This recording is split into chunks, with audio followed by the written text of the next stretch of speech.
Hey guys, welcome back to Bodies by Brent. I'm your host, and today we are here with Peter Craig. Hey everybody.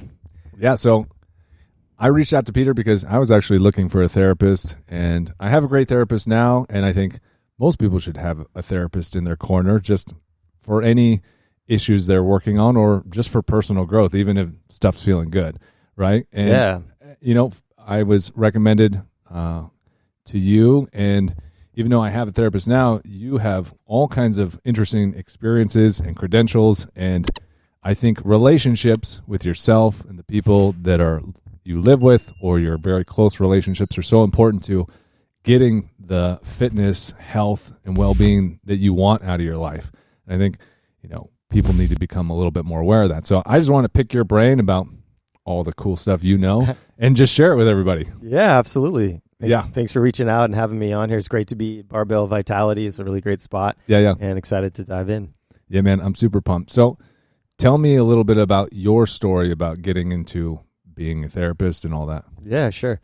I was in sales and marketing out of college, just paying the bills and finding the right career and enjoyed that. Found some cool companies. I don't know if anyone's heard of Go Local, but I got to help grow that company for a while. It's still around a little bit, but not the founder died, but we got to help support locally owned businesses.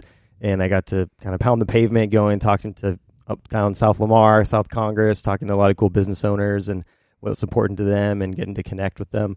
And it was really fun for a while, but after doing that for so long, you get tired of banging your head against the same deal. And so I really enjoyed the relational aspect of sales, of getting to know people, building relationships.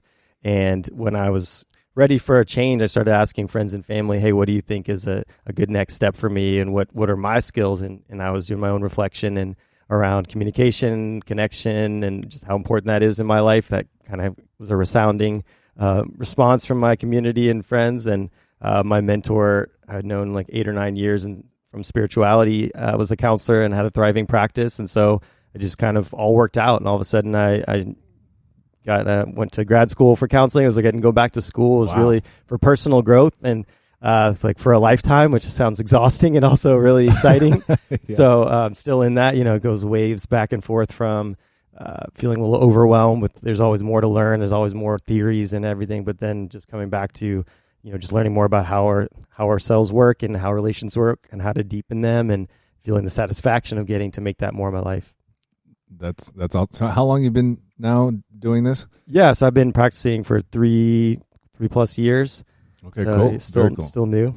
Yeah, that's such a radical shift to just completely go, I'm going to go full on. So that takes a lot of bravery. So that's great. So tell me a little bit about, I've been just recently studying this myself, attachment styles. Yeah. I've been trying to listen to the audiobook of Attached, I think it's called, and then I've been listening to the other audiobook of like Getting the Love You Want. And in some ways they're similar in that first 1 to 5 years or something like that, a lot of what you're attracted to and your experience in relationships happens in that period of time, right? And I think that's important for people to, if they have this awareness, maybe help them navigate relationships better.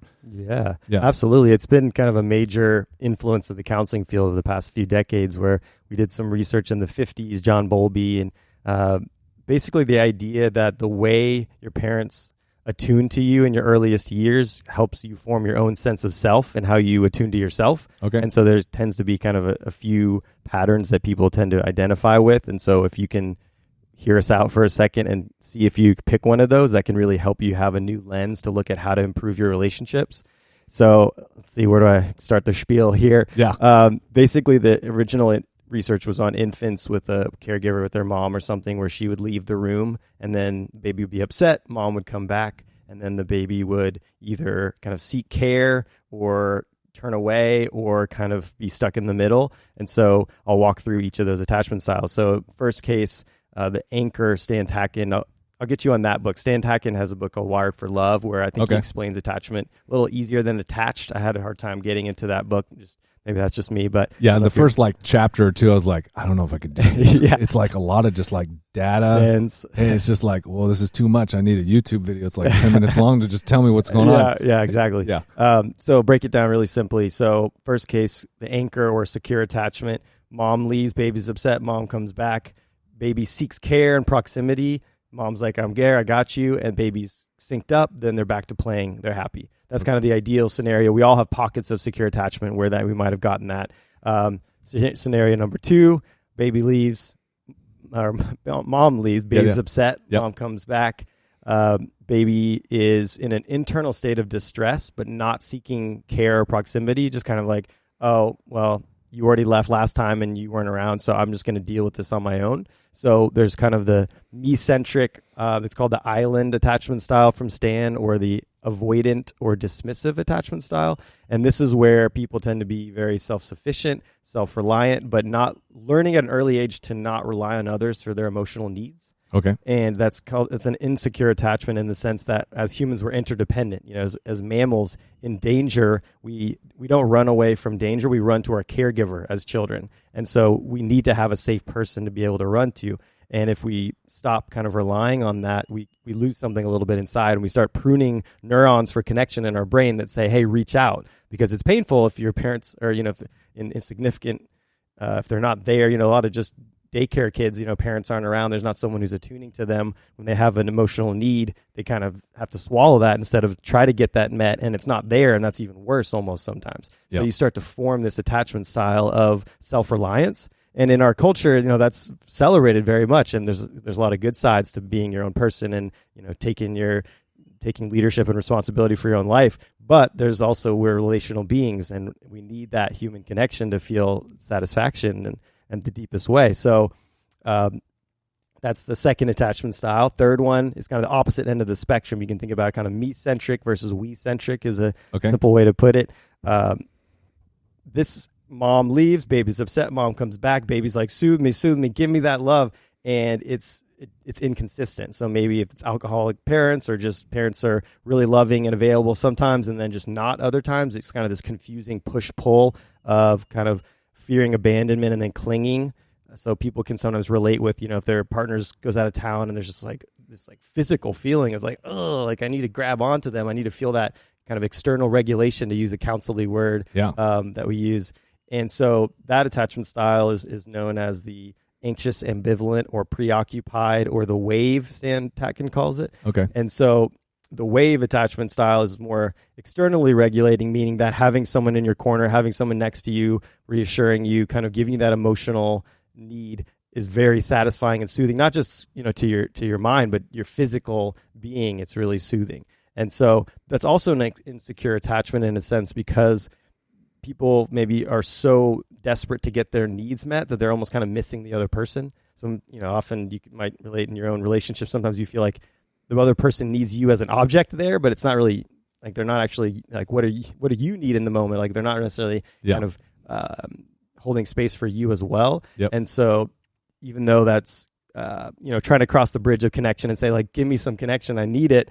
It's in a way that maybe the other person doesn't really get to have their own fullness, and then that can create problems. So identifying, do you relate with the island or the wave or the secure kind of anchor attachment style is a good start to see like, well, what are your needs? And then how is that playing out in the relationships? And if you're looking at, you know, for me, personal experience, I've definitely had some tough relationships that learned a lot about how to show up for myself and how to meet people's needs and identify my own.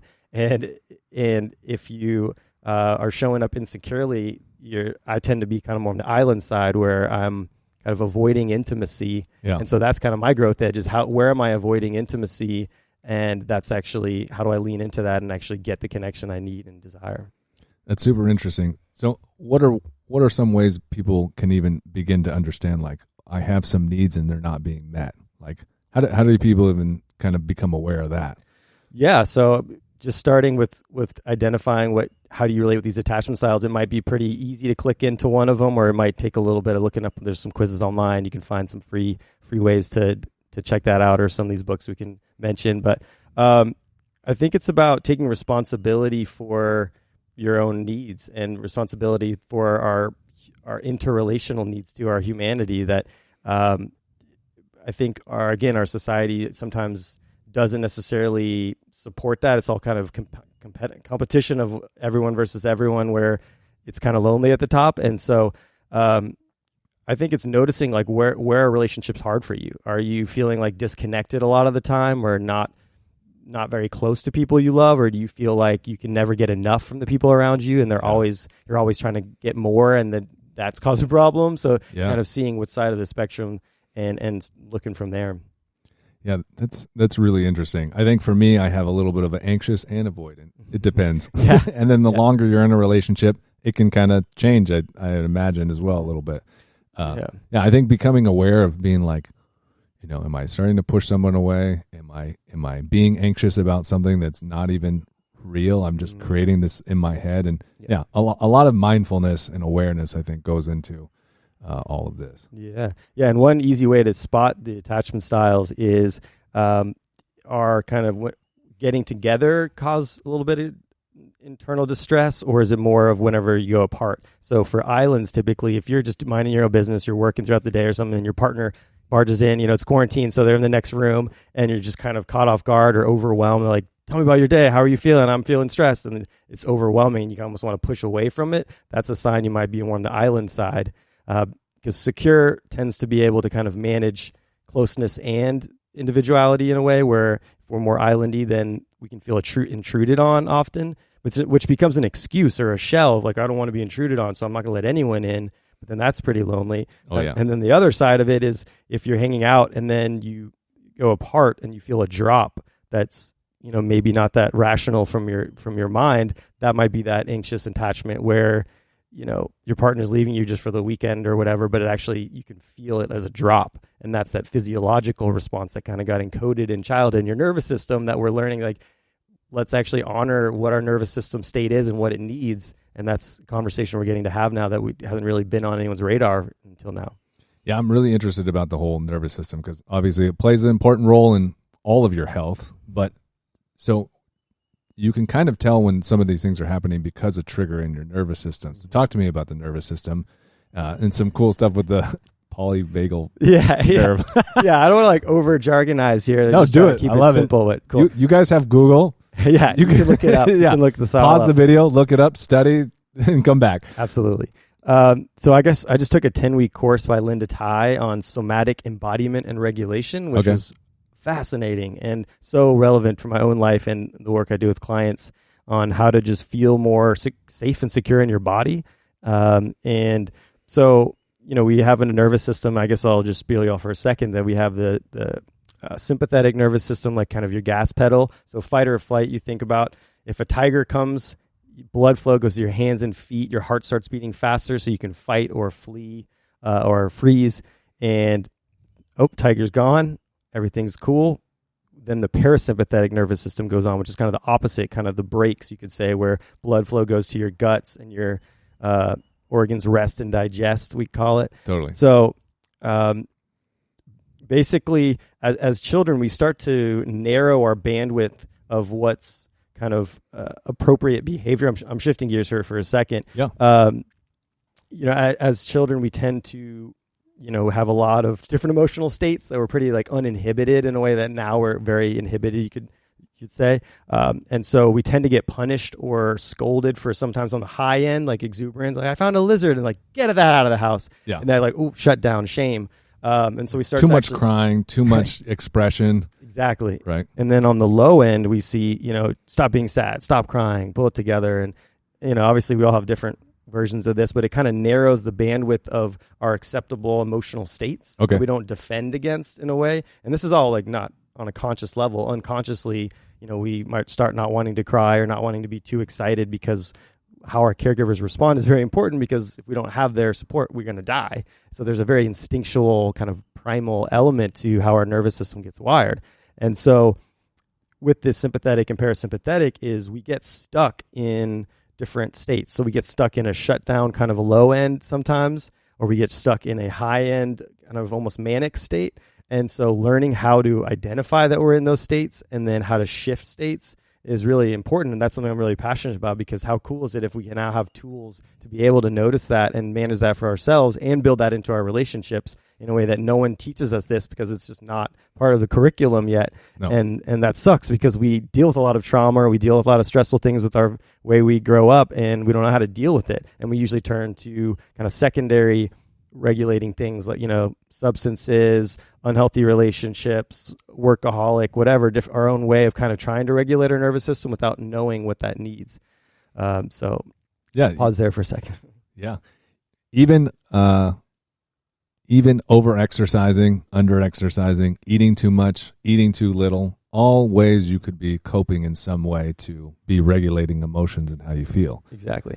And the thing I like about the polyvagal theory, which I can explain in a second, is it's compassionate towards the strategies we're using are survival strategies. They've worked, they've gotten us to here. And so having a sense of appreciation for that instead of pathologizing ourselves, in the counseling field, in the medical field, there's a lot of just pathology and pathologizing and labeling, diagnosing. And I'm not, I get that that's relevant and important sometimes, but I don't like the spirit of it. Is like we're humans, we're spiritual creatures. We're more than our suffering and our patterns of surviving. And so I think just having a sense of appreciation for, hey, whatever I'm using to get here has helped me get this far, and then let me reassess, is this a survival strategy I still need? Because maybe I can start to use things like more mindfulness to kind of down-regulate my nervous system and be able to kind of hang in a tough conversation without flipping out and being aggressive at our partner again, which happens a lot. And especially in this community, we have a lot of power, and then how to kind of metabolize that power to actually have deep connection and intimacy at the same time.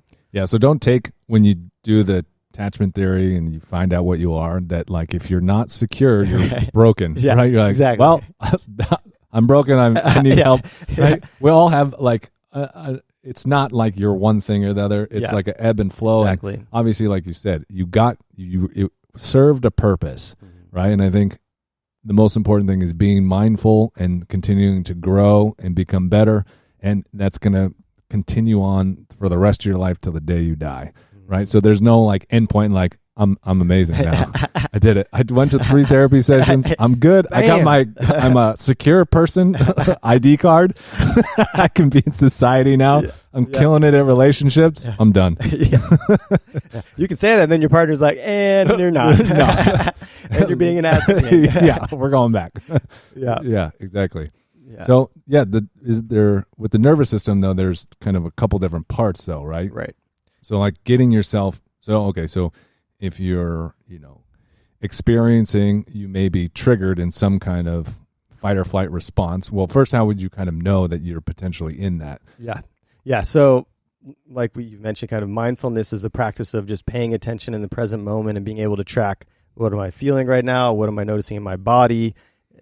Those things take practice, just like anything else, just like going to the gym, lifting those muscles, building kind of a mindfulness muscle of noticing, and you're expanding your capacity to notice, which is kind of a spiritual idea, which I love. And even with weightlifting, like the presence it takes when you're really doing a heavy lift, you have to be very present. Definitely. And I think that's intoxicating about lifting and part of the fitness element of just being so present in your body that you have to be paying attention. And so with that mindfulness, basically starting to notice your triggers, because in like group therapy, this is kind of a quick tangent. The first goal is just to recognize when you're playing out the old pattern, because in group therapy, you tend to kind of project your own, this guy reminds me of my dad. Well, maybe he's nothing like your dad, but he looks like him. And so you're starting to relate to him like he's your dad. Yeah. But that's not really fair to that other person. But as you notice that happening in the present moment, it kind of keeps happening still anyway. But then the second phase is you notice it happening, and then it kind of half happens where you start like pulling it back, or maybe right after you do that same automatic, maybe unkind assumption, you notice it. And then the third phase, you actually are noticing this automatic pattern before you play it out. There's this pause moment where you're like, I'm going to do something that's maybe takes more brain power, but actually is better for my relationship. I'm going to not raise my voice again, or make a different, take a deep breath, or walk outside.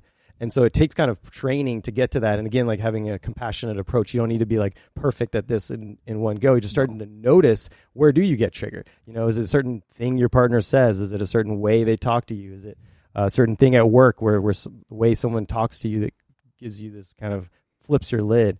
And starting to track that. And as you do that, that creates a new map to all of a sudden, okay, now I'm noticing this happening. How do I act differently? And we can get into that. Yeah. And I think if the old me was listening to this, might be thinking, well, how am I supposed to be aware of something before? Because you may be like I used to be, where you're just responding. And it's like, you're not even aware that you were triggered until 2 days later, and all this shit happened, basically.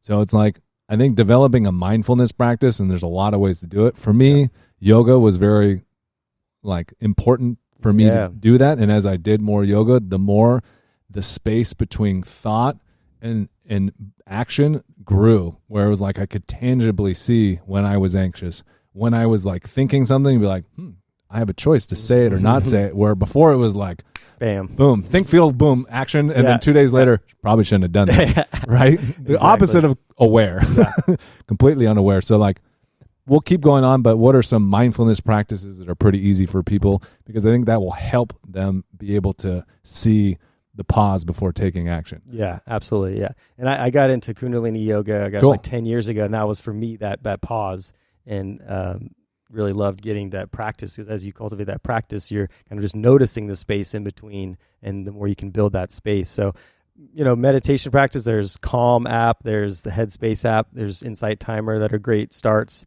I like a lot of pranayama, so using breath. I don't know if you've heard of Wim Hof, but that's a little bit more on the intense energy side, but just like gentle breathing exercises, like what I teach almost all my clients is called the letting go breath. Okay. Basically, breathe regularly. You want to be breathing into your diaphragm, your lower belly first. Your diaphragm kind of moves down as your rib cage opens, expands each direction, and then up to the secondary diaphragmatic muscles. And so just practicing breathing more deeply. It sounds so obvious or simple that it's kind of dumb, but we breathe really shallow. If you're on caffeine, hyped up, if you're stressed, you start to breathe with less of your full breath, and you're getting less oxygen. So like retraining your breath, like for trauma healing or just improving peak performance, if you can build skill in deepening your breathing, starting there, that can be pretty powerful. So the letting go breath is just an in-breath count of maybe 3 or 4, and then you double the exhale. Okay. And so the idea is that you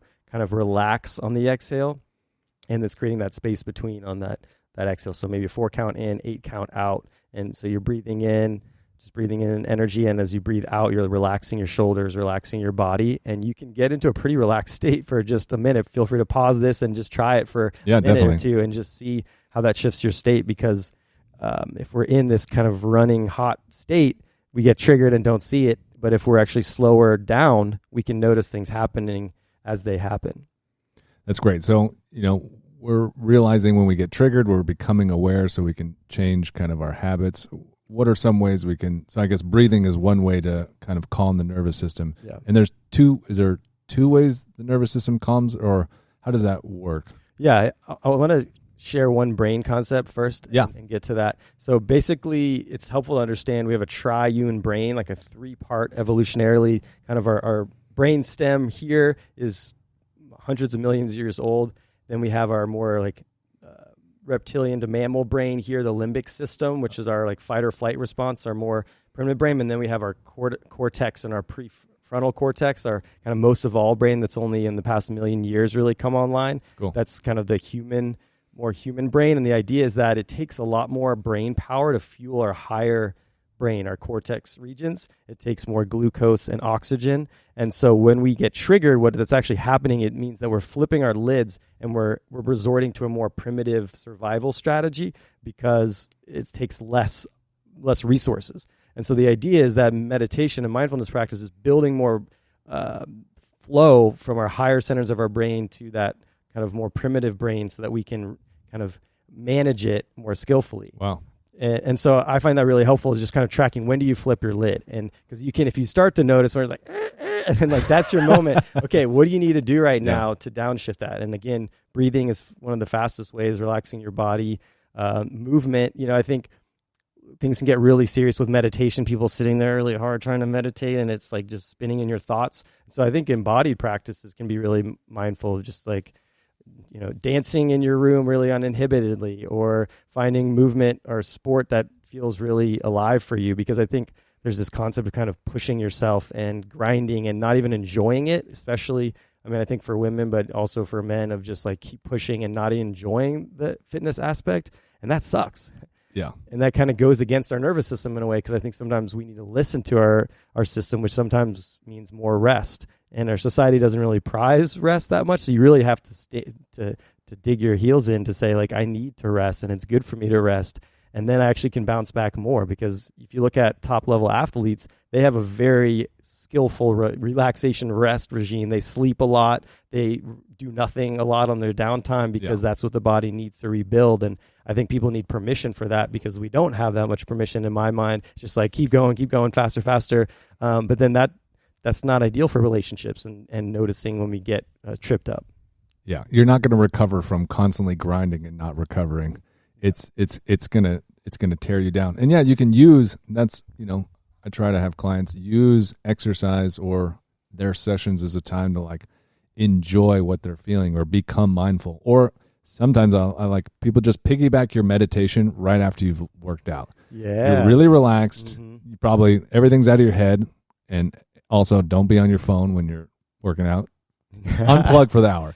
And then just take 5-10 minutes, even just stretching and focusing on your breath while you're stretching. That's literally mindfulness. As long as you're focused on a point, whether it's sensation or breath or a thought or something, and just focusing, you're building that ability to be aware in the moment.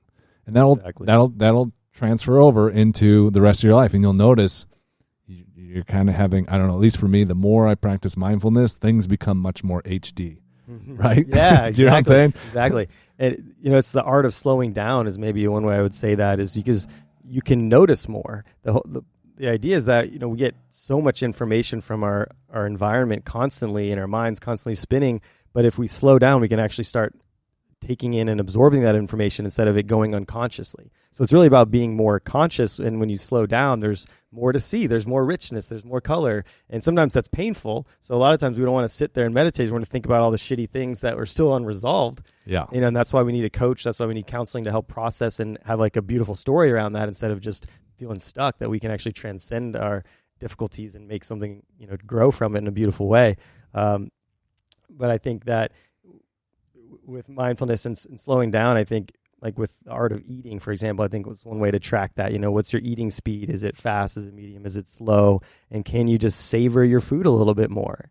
I know it's like, I remember in my high school days, it's like, how fast can you eat a cheeseburger? It's like, like, oh, you're a slow eater. Yeah. And it's like, what? And so now I actually did an eating psychology training. Cool. And, another conversation, but it's really about noticing more by slowing down and actually savoring the richness of your food and the temperature and the texture. And if you don't slow down, you can't notice it. And then that's the space where you could notice a trigger or notice something important that is meaningful. And so really giving yourself permission to have even just little moments of slowing down, if it's a few deep breaths before your meal, or just taking your time on one meal a day or something. Just experiment. What does it feel like? Does it feel better to slow down? It'll help your digestion, for example. And maybe you get more satisfaction from what you're eating, right? Absolutely. Like if you're craving something and you eat it and you just mindlessly eat it and you're still craving, like maybe it's not even a physical thing. And if you slow down and eat it, you're like, this Snickers bar actually doesn't even taste good. What? I should have ate a better quality dark chocolate bar or something, right? Be like, even notice that, right? Being a trainer and like throughout periods of time, like being, super focused on a goal, I've overridden that, like being aware, and then having to come back to becoming aware, like trying to gain weight, just literally forcing food down and ignoring any signals anywhere in my body that I shouldn't be doing that. Yeah. Or like, trying to cut weight, right? And only being focused on that goal and not even being mindful at all, like what my body needs. Yeah. Right. So it's very important. Like take time, a meal, and just take your time eating. Yeah. And I just building rituals in where you have that kind of relaxed space. And, if we're talking about like dating and intimacy and relationships, like it's important to have your date night. It's important to have a time where you're just going to not have distractions, not have screens, and you have to intentionalize that, otherwise it never happens. And you're just watching Netflix every time, and you're just, that's fine unless you're wanting something more, but you have to identify that and kind of lean into, well, how do we create space to slow down in a way that feels authentic to you? And everyone has a different version of that, but finding moments and times to slow down and see what it feels like and go from there. Yeah, I think that's very important, especially if you have goals, health goals, fitness goals. Your relationship is very important because you get a lot of health from the quality of your relationship. So, I've done this in the past where you get stuck in, you just start watching Netflix all the time, right? So might be a good opportunity to kind of think about, where is my relationship at with my partner or any significant people in my life, right? And is there a way I could slow it down and maybe I could get more out of it? Yeah, I mean, that's in couples therapy. You know, people are in their stories of what happened, and part of the goal is just smush them together and like literally get close, body to body, eye to eye, and you start melting a little bit, because you have to go, like, love is up close in the face, Stan says, and from far away it's more just lust. And so sometimes just having a ritual with your partner where you just get eye to eye with them, it's a lot harder to be in your past story of your defense and your whole made up thing about how you're right and they're wrong. When you're just right there, there's a little bit of more like in the present moment where you can discover something together at the same time. Yeah. And I mean, that's what really good sex is like too, right? Where you're both really present to the same thing, and you can kind of just stew in that and savor it and not be in a rush to get out of that. But even just with like conflict and things like that, you have to kind of break up the old pattern, because if it's not working, it's not working. You're trying to do the same thing, but it takes presence. It takes energy to look at your partner and like see the emotion on their face and see that it's not too happy and try to attend to that. So there's a relational skill. That's, part of what I want to share here today is, building relational skill is something that we should prioritize if we want to have more fulfillment. And I don't know if our society talks about that so much. And what I mean by that is it takes energy and attention to notice what the other person needs, what the other person feeling, and that's back to that kind of security. If you're the island or the wave or the anchor, it's like, how can you actually pay attention to your partner, even if you have needs or you're triggered? Are you just losing them? And that's going to cause more trouble. How do you slow down to identify you might be hurt? Can you communicate that? As men, we have a hard time communicating our feelings. We haven't gotten a culture that's really initiated into the benefits of that. But I think, again, slowing down, you start to notice more. Oh, well, actually, I felt sad or I felt frustrated. I didn't even know that I was feeling that way. But now that I'm slowing down to notice it, can you communicate with your partner in a way that you leave space to have a mutual experience and not just one-way street it? And so I think I'll just make up the story in my head and kind of drift further and further away from my partner until we have a big conflict and I let everything out. And it's like, well, why didn't you tell me this 6 months ago? And I'm like, well, I don't know. I was building up a story in my head and just proving it. Yeah, it was working. yeah. It wasn't a good story, but it was working. Yeah. And so, again, with couples therapy, like smushing people together in the present moment, can you actually track like what's going on in their body? Like if they look stressed, are you taking responsibility to try to attend to it? So Stan Tacken, I keep mentioning him. He's a well-known couples therapist. I got to study with him, and his most famous book is Wired for Love, which I think is a simpler, more fun read than Attached personally. Okay, I'll check it out. Where I think he explains the neuroscience and practical exercise to connect with your partner in a way that's pretty approachable for men and women and everybody. But what I was saying about that, see if I can remember my thought. Yeah, it's cool. So the Wired, what was the book called again? Wired for Love. Yeah, Wired for Love, and building basically conscious relationships, right? Right. Yeah, so that secure attachment is the goal, where secure functioning is kind of our new definition for relationship health, where it used to be more like religious or kind of cultural dogma about relationships, and I think we're moving to an era where like, no, relationships, anyone can have a relationship however they want, let everyone be with having their own kind of relationship, but relationship health is about secure functioning, which is, can it be mutual with your partner? Is it feel fair? Are you attuning to them? Some basic principles of if you want to have good relationships. And what Stan points out is the longest studies we have on well-being, like the Harvard longitudinal whatever, was more than money or fame, the quality of long-term relationships dictates our happiness. Okay, interesting. And so that's kind of the red lights blaring, like that's what I want to say is, if you're struggling with relationships, part of it is to take responsibility to tend to the other person. And that takes some humility and some presence, because we're in our own worlds doing our own thing. And if we're just going to be an island and the other person's an island, that can work out. And if that's fine, that's fine. But a lot of people have a deep hunger for more intimacy and vulnerability and more depth, and want to share their spiritual journey or their sexual journey or just like personal growth journey with their partners. And so you have to really be committed to creating that secure functioning. And that's kind of a technically sounding word, but I think it's a beautiful concept to take responsibility to care for your other partner. So that's something that Stan says, and he is in his own camp in the couples therapy world. He says that to have a really great relationship, you want to take responsibility to meet your partner's needs. And that's not codependence, that's interdependence. And there's a lot of, labeling anything of anyone wanting emotional from you is codependent. So that's kind of a trend I think that's happening right now, is that's, there's some superficial or narcissistic things there. If someone's like, my partner wants me to share how I feel, they're codependent. Like, no, I don't know if that's what that is. So needy. yeah. They're asking how my day was again. Come on, go away. Yeah.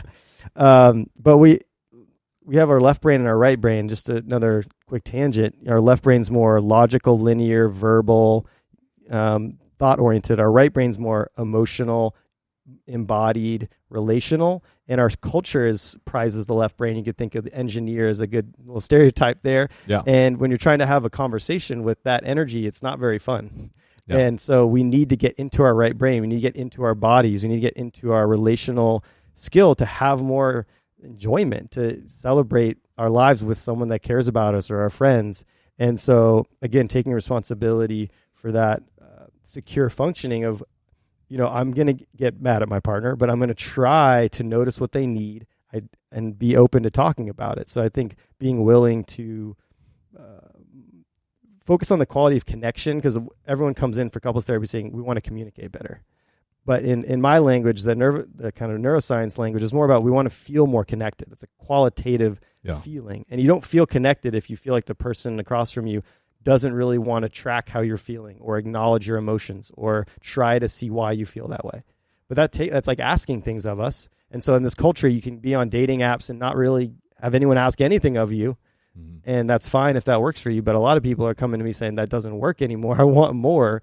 And so it's kind of practicing the skills of slowing down in your body to be able to notice I'm starting to get annoyed and I didn't really know that was there. And if you can say that, it takes courage to put it out there with your partner, but to hang in that space where you can be relational and you can not be triggered. That's kind of the art of kind of working with your nervous system, but also taking responsibility to be a better communicator and create connection and go for it. So it sounds like you want to become mindful, maybe develop a mindfulness practice, so you can be mindful in your relationship, so you can even start to be curious with your partner about what their needs are. And then also notice if you're getting triggered, kind of go through all these thought processes. Mm-hmm. But what are other ways to regulate your nervous system now? So you're like, okay, you told me all this stuff, but I'm fucking losing my shit here. And I can't calm down or whatever. Yeah. So one of my favorite things is shaking.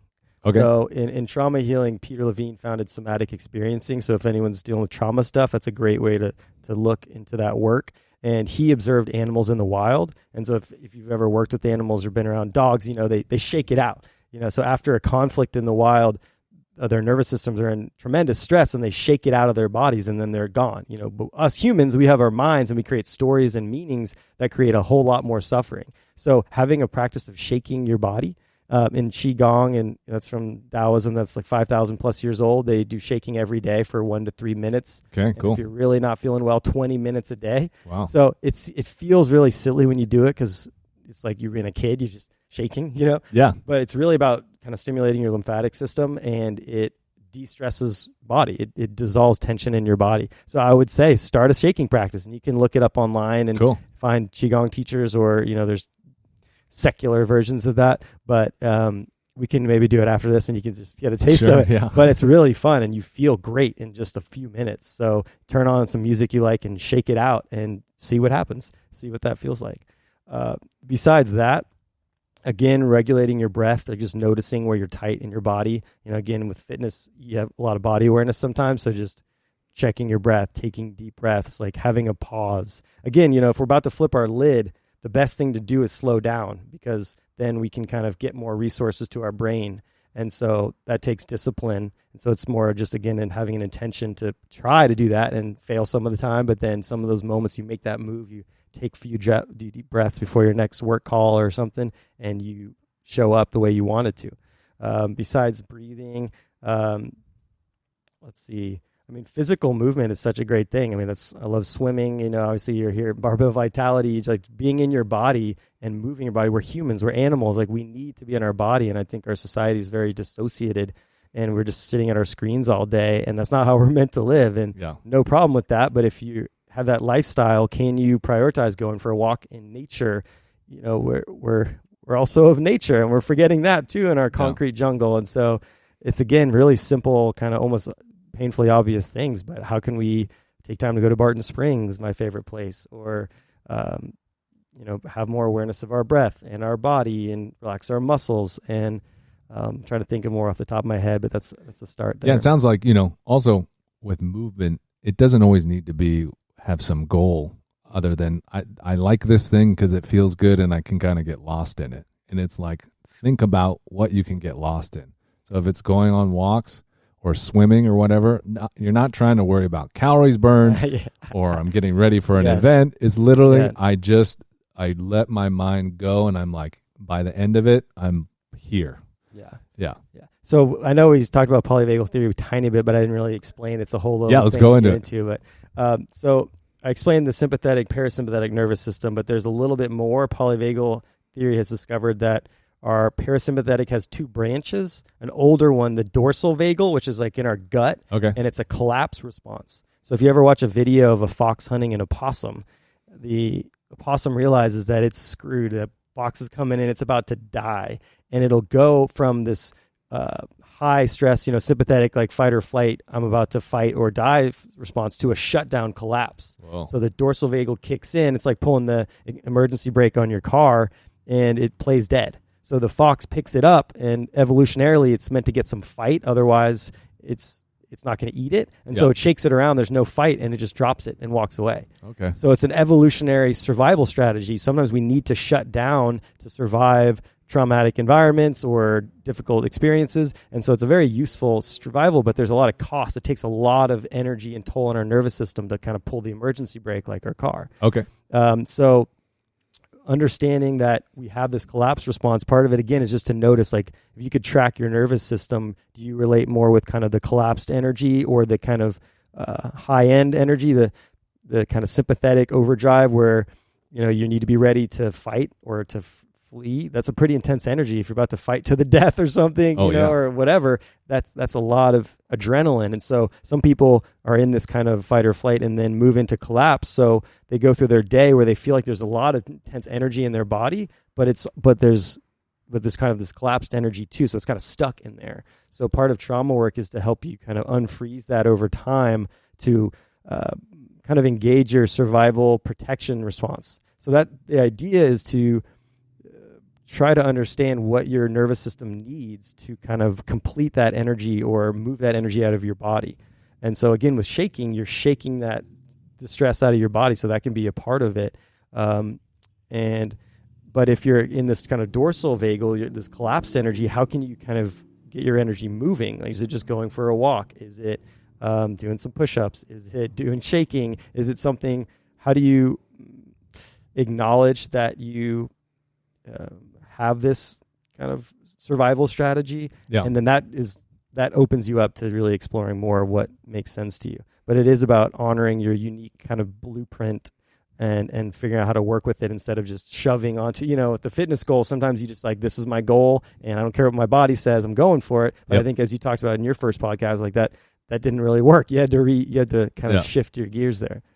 Yeah, you're just going to run yourself. It's like riding a horse until it dies. The rider's like, I don't care. It's not going to work for very long. Yeah. You might get a little further faster, but in the end, you won't get very far. Yeah. So you have the first part of your... Yeah, so we got the dorsal vagal, and then we have the ventral vagal. Okay. And so this is the most evolutionarily adaptive. So if you look at it as a ladder, there's dorsal vagal, then there's sympathetic activation, and then there's ventral vagal. So forgive me if this is all kind of just a bunch of words, but the idea is that we've evolved in complexity, and so the ventral vagal zone is when you can access the dorsal, you can kind of relax, and you can also be excited, but in an ideal bandwidth. So this is where you want to be most of the time is the idea. But it's not so much about always being in ventral vagal. It's about being able to shift states. If you notice you're kind of almost running manic, can you actually notice that and slow down? Or if you're noticing feeling collapsed, can you call a friend or go outside and kind of get your energy up if that's what you're needing? And so ventral vagal is where you basically have enough resources to where you can engage in social connection and play. So a lot of people are trying to force themselves to be social when maybe their nervous system's in kind of a traumatized response, and it's really not helpful. It maybe makes it worse. Okay. And that's tough because there's not a lot of permission in our culture to relax again. So if you have that more dorsal energy, you might be like really fighting against it instead of trying to listen to it, which is tough. But so the idea of the ventral vagal branch of the nervous system is that you want to be in a state where you can have relationship. Like if you're trying to have an argument with your partner and you're up here or down here, it's going to be almost impossible. And so, maybe we're repeating myself here a little bit, but noticing what your state is and seeing what you want to shift with it. And that's just a continuous practice that never ends. But the more you can notice when you're off and do something to shift it and be in the ideal zone for work and for play and with friends and with your peak performance, it all can go that way. Also, if you and your partner know that you can be in these zones, you can then tell your partner, I'm not in the zone in which I can talk to you in a rational way. Yes. And it's not going to be good for either of us. Yes. But you both need to be on that same page, or else they're going to think maybe it's a cop-out. Yeah. You're always fight or flight. What are you? Yeah. But that way you can honor and be like, look, I need some time or whatever because I'm amped up or, withdrawn or I don't know. Yeah. Yeah. Because you want to be able to come, like you said, in that place where you can meet with your higher brains. Yeah, exactly. Yeah. Actually have a productive conversation. Yeah. And I experienced that where, maybe my partner is feeling more dorsal vagal and I'm like, let's go. And it's just part of it is embracing them and like, hey, you take care of you. I'm going to go do my thing and then come back. And then we're both kind of in the ideal zone for connecting. Yeah. Understanding that each individual has their own needs and also allowing the other person to meet their own needs too, I think is super important. Yeah. Right? Yeah. And that's the balance, right? Is individuality and togetherness. And I think the ideal relationship, we get to have both fully. But I think people feel like whether they're on one attachment side or the other, that they're going to lose themselves. If they don't grab onto someone, they're going to lose themselves. Or if they don't push other people away, they're going to lose themselves. And that's part of the kind of personal growth journey of really discovering what you need and kind of following that, because people have very different communication styles or needs emotionally in the moment, especially under conflict. We have to, the attachment styles come out when we're under stress. So it's kind of like a threat response. So when shit hits the fan, that's when we pull away or we overly cling, especially. And so I think part of that, like for the island, is really honoring that you need time to yourself and advocating for it in a way that your partner can understand and not feel betrayed by. Because if you can say, hey, I know you really want to be close and give me an hour to just do nothing, and then I'll feel up for it. And that can, being able to build that in instead of it just be always after conflict that we have to get to that is the ideal world. And for the wave is taking responsibility to have your own regulation with your own mindfulness practice, but also be able to say like, hey, it feels really good when you text me something or when you come over here and spend some time really close. Like it just really soothes me, and how to ask for that. And I think our culture, again, another layer is there's a lot of shame around asking for what we desire. Like, who are you to just ask for what you want all the time? And fuck that. We should ask for what we want. And obviously we should be humble as well, but it's really important to be able to advocate for our needs, because I think we just sometimes swallow that and then resent it. And then that pops later on, just as bad. I think there's something important to kind of note is you're making requests. You're not making demands. Yeah. So your partner is open to making a different suggestion than you asked, or also saying no, and you being okay with no as well, and renegotiating. You're not saying, I need you to be texting me. So like, I think it's super important. People understand we're not making demands. That will end badly. And that's back to the relational component of negotiation. Stan says it's less about compromise and more about negotiation. Depending on the couples therapy, people, there's different terms we love to throw around. Totally. But to me, I love the negotiation, because it's really about like, what are my needs? What are your needs? Okay, let's get them both met somehow, which is different than I'm going to lose this time and you win, and then I'm going to resent you for it, and then I'm going to win next time, and that goes on and on. I think that's an old paradigm, and I think we all have people in our lives that run their relationships in that paradigm of like, resentment or I don't know, just a lot of dysfunction.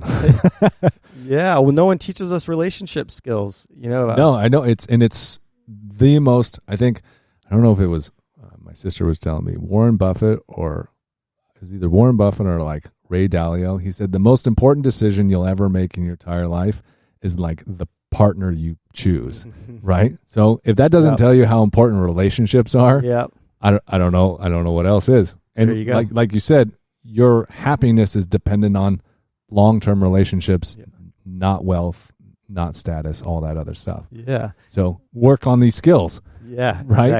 Exactly. And Stan talks about how we evolved to pair bond. So we went from kind of tribal living, bands of 50 or whatever in a general stereotypical sense. And then we started pair bonding, where we realized that, okay, if I have one person in this tribe that really knows me, that really knows my needs and my uniqueness a lot more, then I'm going to do better. And so we actually, that secure functioning, there's a nice technical term, allostatic load. And that's the stress of your inner and outer stressors. Total stress, right? Exactly. Yep. And so secure functioning is not just some nebulous idea. It's actually less allostatic load. So if you have a partner who knows you, who knows your needs, who kind of gets you and is trying to take care of you just as you're doing the same, you're going to have less of an allostatic load. So you're going to have you're going to have more resources, more energy to go out there and live your best life and come back. And Stan talks about the couple bubble, which is kind of cute, kind of nerdy, which I love, which is the secure functioning. If you're really both trying to take care of each other's needs well and negotiate that, then you've got your little sanctuary, because life is full of chaos and difficulty. But if you don't have a bubble to come back to, you're in chaos in the world and then you come back to chaos. That's really dysregulating for your system. So even if you just think about it, that I want to have, hold on a second. Yeah, get some water. No, this stuff's super interesting. I love all this stuff. Yeah, so if you can have a partner that is reducing your allostatic load, that's the whole point of partnership in a sense. You choose a partner to make your life a little bit better. And if they can help reduce the inner and outer stressors of being a human right now, then that means you have more to show up to work, to show up to your fitness, to show up to your friends. And that's a pretty good deal. Yeah, I think that's great. And I think maybe you see that in like old couples, that even if they're not getting along super great, right, they still getting some needs met, and they're being just together and having that pair bond is reducing their stress. And then when they lose that partner, that stress goes up. Yep. Yeah. Yeah. And this is something, again, Stan talks about is, we get in relationship for different reasons, but mainly we're wanting security and safety. And, I think we also want spiritual meaning, or we want status sometimes. But if you really think about that, how do I create more safety and security for my partner? Instead of kind of scoffing at my partner's needs if you're an island, or not even knowing your partner has needs if you're a wave maybe. And that, again, takes maturity and humility, but it's something that can pay off in dividends, obviously. And so orienting towards, we call it a secure process in couples therapy. I'm paying attention. Can they actually listen to each other without interrupting? Can they allow their partner to be an individual? Can they assert their own needs as well as be flexible? Those are qualities that we want to aspire to, I think, because it makes our life better. But it takes practice and skill and time to, how am I not being safe? We think about safety that gets thrown around a lot. So I mean, like emotional safety. If you share something vulnerable and your partner uses it against you or tells other people and betrays your trust, that's no safety and security there. But if you feel like your partner, you can tell them anything, they're their go-to person. If you're having a hard time, they're going to at least try to care about it. That's everything. That's something I think we're deeply hungry for, and our society doesn't really help us get that. But I think we're moving there, hopefully, in that direction at least. I think so too. And we're going to wrap up here. But anything else you want to leave us with? I mean, we could keep going on for hours about all this stuff, but I think we'll just end there. And yeah, any final thoughts, words, practices that you want to share? Yeah. Thanks for having me. It's great to chat with you. And thanks for coming out. Yeah, I think just taking responsibility for the life that you want, and where can you increase satisfaction through being more relationally aware? Like how can you deepen your friendships, your significant other, with your family by practicing kind of how to be more present and show up for those relationships and just really drink the richness of having more fun and more juice in every interaction. I love that. So if people want to find you, work with you, follow you, what do they do? Yeah, I'm a counselor at Presence Wellness, so presencewellness.co, in BK's Road, not too far from here. Cool, yeah, we're neighbors. Yeah, and I'm on Instagram, Peter Craig Counseling. Sweet, man. Well, thanks so much for coming out. I really appreciate it. Great to be here.